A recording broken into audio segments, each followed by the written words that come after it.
नमस्कार। मेरा नाम भाऊ तोरसेकर। आप देख रहे हैं प्रतिवाद। दोस्तों, अंतरात्मा की आवाज, उसका मतलब क्या होता है? यह बहुत सालों से हमने सुना है। 69, जब मैं पत्रकार बना उस साल की बात है। उस वक्त इंदिरा गांधी देश की प्रधानमंत्री थी और उनकी ही पार्टी ने संजीव रेड्डी, ये कांग्रेस नेता जो थे, उनको राष्ट्रपति चुनाव के लिए उम्मीदवार बनाया था।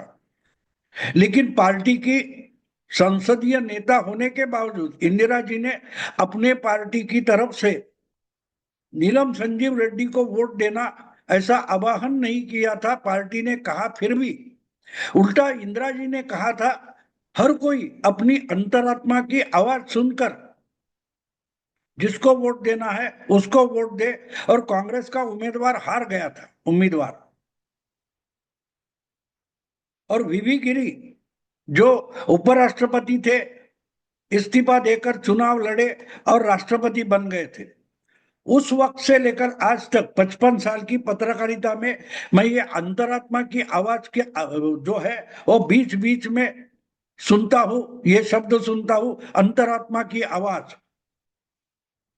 लेकिन आज भी बहुत सारे लोग हैं जो ये अंतरात्मा की आवाज ना सुन पाते हैं ना समझ पाते हैं। उसमें शायद पूर्व राष्ट्रपति जगदीप धनखड़ का भी समावेश है। इसलिए उनको जाना पड़ा और उनकी जगह पर राधा कृष्णन नाम के नए राष्ट्रपति मंगलवार को चुने गए। यह सब मामला नए सिरे से समझाने की जरूरत नहीं है। जगदीप धनखड़ ओरिजिनली कांग्रेस के थे, लोकदल में गए, जनता पार्टी में गए, अलग अलग पार्टियां घूमकर आखिर में बुढ़ापे में, मानो रिटायर होने के बाद बीजेपी में आ गए। बीजेपी ने अपने ना होकर भी उनका सम्मान किया, उनको बंगाल का वगैरह राज्यपाल बनाया था, गवर्नर बनाया था, फिर उपराष्ट्रपति बनाया। लेकिन उनकी महत्वाकांक्षा इतनी बढ़ने लगी कि उनकी अंतरात्मा चिल्ला चिल्ला कर उनको बताती होगी कि भाई, तेरी औकात नहीं है, ऐसी जगह पर लाकर तुझे बिठाया गया है। ये सब अमित शाह, नरेंद्र मोदी और बीजेपी की मेहरबानी है तुम पर। वरना तुम तो भंगार की दुकान में पड़े कोई नेता थे, तुमको पूछता कौन था? जैसे सत्यपाल मलिक 10 पार्टियां घूमकर आए, उनको गवर्नर किया, उन्होंने गद्दारी की, तुम उसी रास्ते पर जा रहे हो। ये बहुत बड़ी गलत बात कर रहे हो, गलत कृति कर रहे हो। ये शायद जगदीप धनखड़ की अंतरात्मा ने उनको सुनाया होगा। लेकिन वो आवाज वो सुने तो समझने की बात बाद में आती है। पहले जो कुछ होश वाली आवाज होती है वो सुनना जरूरी होता है। और बाहर की कोई भी आवाज हो, आपकी आरती उतारने वाली आवाज हो, उससे भी ज्यादा जरूरी होता है आपके अंतरात्मा की आवाज, जो आपको बचाना चाहती है, आपके लिए अच्छा क्या है वो समझाना चाहती है। लेकिन धनखड़ वो सुन नहीं पाए। जयराम रमेश जैसे कांग्रेस नेता हो, या बाकी कोई कांग्रेस नेता हो, या और कोई चमचे पत्रकार हो, ये इनके मन में जहर घोलते रहे और इनकी महत्वाकांक्षा इतनी बढ़ती गई कि जिस प्रधानमंत्री ने मेहरबानी के आधार पर इनको उपराष्ट्रपति बनाया, गवर्नर बनाया, उसको ही हटाने का षड्यंत्र रचने के लिए इन्होंने कांग्रेस के साथ हाथ मिलाया था। उसकी बहुत सारी कहानियां सामने आ चुकी है। लेकिन बात ओरिजिनल क्या है? कोई भी आप पर मेहरबानी करता है, आपको मदद करता है, तो उससे गद्दारी नहीं करते, उससे दगाबाजी नहीं करते। धनखड़ वही बात भूल गए। और मुझे गारंटी है, विश्वास है कि किसी की भी अंतरात्मा उससे झूठ नहीं बोलती। बाकी कोई रिश्तेदार हो, माँ हो, बेटा हो, बच्ची हो, बीवी हो, हर कोई कितना भी अच्छा दोस्त हो, आपसे झूठ बोल सकता है, लेकिन आपकी अंतरात्मा आपसे झूठ नहीं बोल सकती। और बात साफ है, कितनी भी महत्वाकांक्षा में लिप्त हो चुके जगदीप धनखड़ है, उनको भी पता था, उनकी अंतरात्मा को पता था कि अगर मोदी जी ने उनको उपराष्ट्रपति नहीं बनाया होता तो वो किसी गोडाउन में या किसी भंगार की गोदाम में पड़े रहते।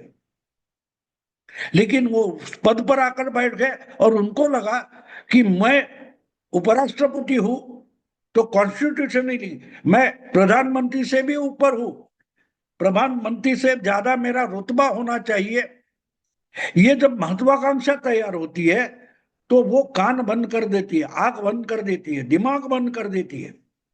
और ये सब बंद हो चुका, हमारे ज्ञानेंद्रिय बंद हो गए, तो आवाज भी कहां से सुनने को आएगी, ना कुछ दिख पाएगा। और बिल्कुल इसीलिए अंतरात्मा की आवाज भी जगदीप धनखड़ नहीं सुन पाए और उन्होंने नरेंद्र मोदी की जो सरकार है वो हटाने का एक षड्यंत्र रचने वालों के साथ हाथ मिलाया। अब उसकी बहुत सारी कहानियां सामने आ गई है, नए सिरे से मुझे कुछ बताने की जरूरत नहीं,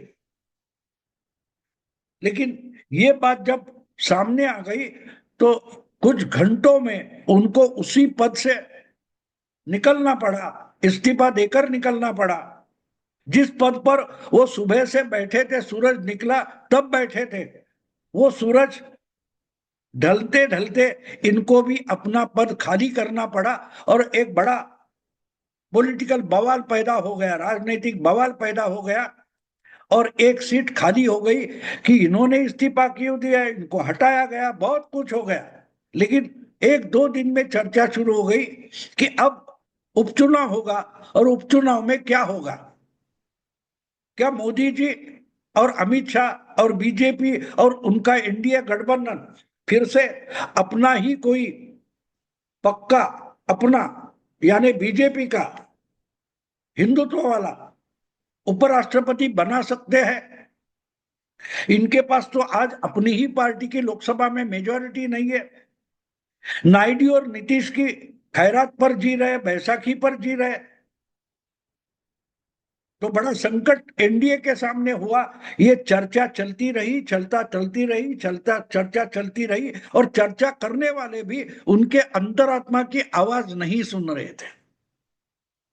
बात साफ है, अगर अपना बहुमत ना होने के कारण बावजूद मोदी जी 240 पर भी इतने कड़े फैसले ले रहे, सरकार चला रहे, ऑपरेशन सिंदूर कर रहे, तो एक उपराष्ट्रपति पद का चुनाव जीतना उनके लिए मुश्किल नहीं है।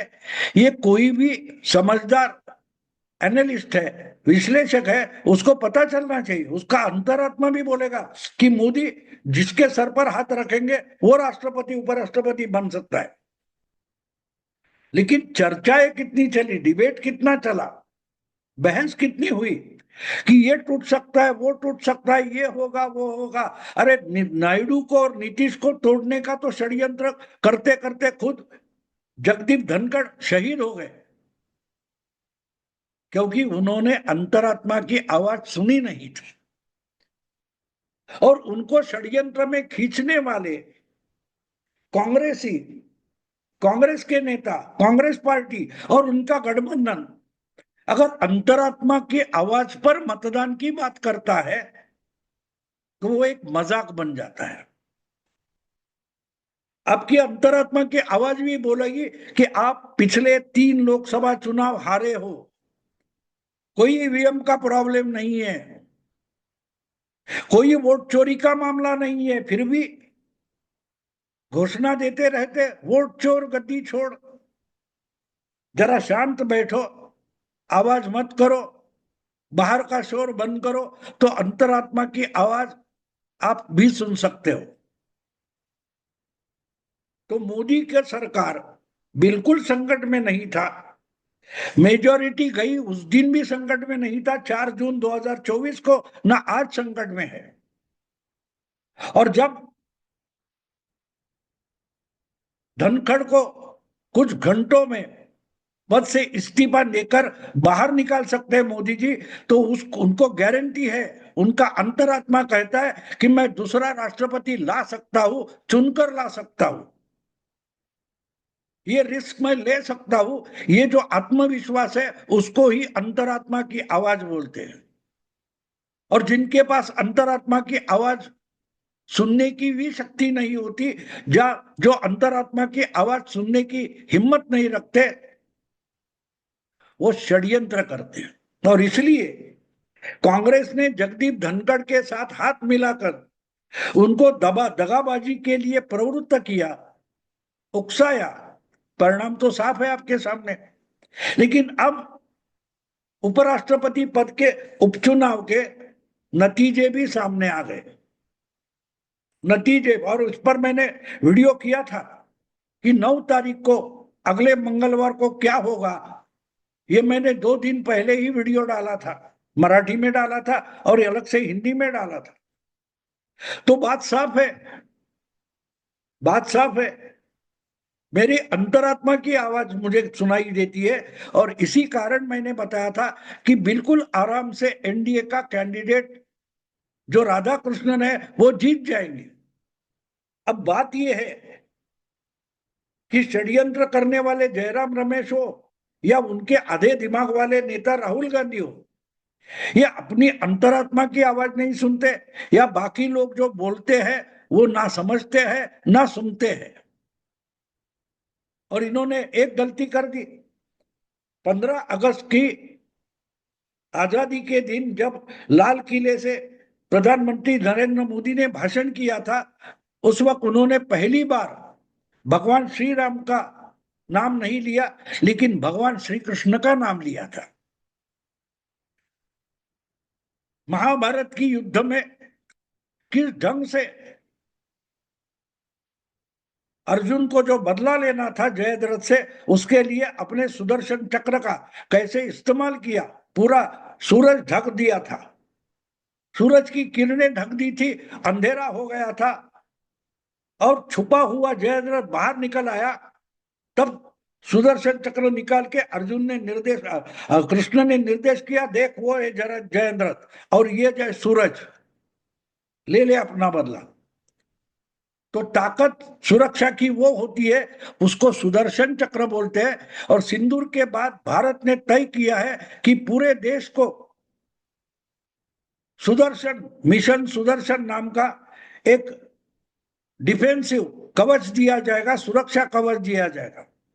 अब ये सुदर्शन का उल्लेख प्रधानमंत्री ने लाल किले से किया, वो वहां बैठकर राहुल गांधी ने नहीं सुना था, लेकिन शायद वीडियो पर सुना, और उनको लगा कि सुदर्शन से ही किसी को हराया जा सकता है। तो उपराष्ट्रपति पद का जो चुनाव था, उसमें राहुल गांधी ढूंढते ढूंढते घूमते रहे कि ये सुदर्शन कहां मिलेगा। और अचानक उन्हें एक रिटायर्ड हाईकोर्ट जज मिल गए जिसका नाम था सुदर्शन रेड्डी। तो उनके नाम में सुदर्शन है, तो राहुल गांधी खुश हो गए। उन्होंने जब बताया तब जयराम रमेश भी खुश हो गए। जयराम रमेश बोला, बिल्कुल ठीक है, यही तो सुदर्शन है। और रेड्डी भी है तो नायडू इससे टूट सकता है। अगर कैंडिडेट आंध्र का है, तेलुगु है, तो नायडू और जगन रेड्डी हमारे साथ आ सकते हैं, तो मोदी के वोट घट सकते हैं। तो जयराम रमेश ने भी हामी भरी, और सुदर्शन रेड्डी इंडिया गठबंधन के कैंडिडेट बन गए। कितने वोट से हारे मुझे कहने की जरूरत है बिल्कुल नहीं है। असल में एनडीए के पास 423 वोट थे, लेकिन मिले 452। इसका मतलब जो लोग एनडीए में नहीं हैं, ऐसे कम से कम 29 राज्यसभा लोकसभा एमपी का वोट एनडीए के राधा कृष्णन को मिला है। उनकी बीजेपी के साथ जमती नहीं होगी, बीजेपी की पॉलिसी उनको मंजूर नहीं होगी, इसलिए वो एनडीए में नहीं है। तो फिर भी उनकी अंतरात्मा बोल रही है कि आज देश को नरेंद्र मोदी जैसा प्रधानमंत्री स्थिर होना जरूरी है, तो हमको इस वक्त एनडीए के साथ खड़ा होना पड़ेगा। और वो 29 एमपी जो कांग्रेस के खेमे में थे, कांग्रेस के गठबंधन में थे, अलग अलग पार्टी के हो सकते, कांग्रेस के हो गए, यूबीटी उबाटा शिवसेना के हो गए, अखिलेश के हो गए, शरद पवार के हो गए, ऐसे 29 एमपी है जो है तो इंडिया की खेमे में, लेकिन उनकी अंतरात्मा ने कहा कि आज मोदी की ताकत दिखना जरूरी है। तो आपको राधा कृष्णन को मोदी के और एनडीए के कैंडिडेट को वोट देना पड़ेगा, और 423 वोट मिलने चाहिए थे राधा कृष्णन को, उनको 452 वोट मिल गए। उसका मतलब साफ है 29 वोट ज्यादा मिले। उसको कहते हैं अंतरात्मा की आवाज। जो बीजेपी में थे, जो एनडीए में थे, ऐसे संसद सदस्य अपनी जगह से टस से मस नहीं हुए, उनके वोट तो राधा कृष्णन को मिले, उन्होंने गलती बिल्कुल नहीं की। उल्टा अंतरात्मा की आवाज सुनकर एनडीए के गठबंधन में जो थे ऐसे 29 लोगों ने ना राहुल गांधी की सुनी, ना मल्लिकार्जुन खड़गे की सुनी, ना अपने पार्टी के चीफ की सुनी। उन्होंने अंतरात्मा की आवाज सुनी और उसी आवाज ने राधा कृष्णन को उपराष्ट्रपति पद के आसन पर लाकर बिठा दिया है। राहुल गांधी सुदर्शन का मतलब किसी से समझ लेते तो रेड्डी को कैंडिडेट नहीं बनाते। सुदर्शन सिर्फ नाम नहीं, सुदर्शन एक आइडिया है, सुदर्शन एक ताकत है। किसी का नाम सुदर्शन रखने से वो ताकतवर नहीं बनता। और इसलिए राहुल गांधी अगर अंतरात्मा की आवाज सुनते तो सुदर्शन रेड्डी नाम का कोई कैंडिडेट चुनाव में उपचुनाव में लाकर मोदी को हराने की कोशिश ना करते, ना उनकी आज बुरी हार होती। दोस्तों अभी यही रुकता हूं। अगर वीडियो पसंद है तो लाइक कीजिए, शेयर कीजिए और प्रतिवाद को सब्सक्राइब कीजिए। नमस्कार।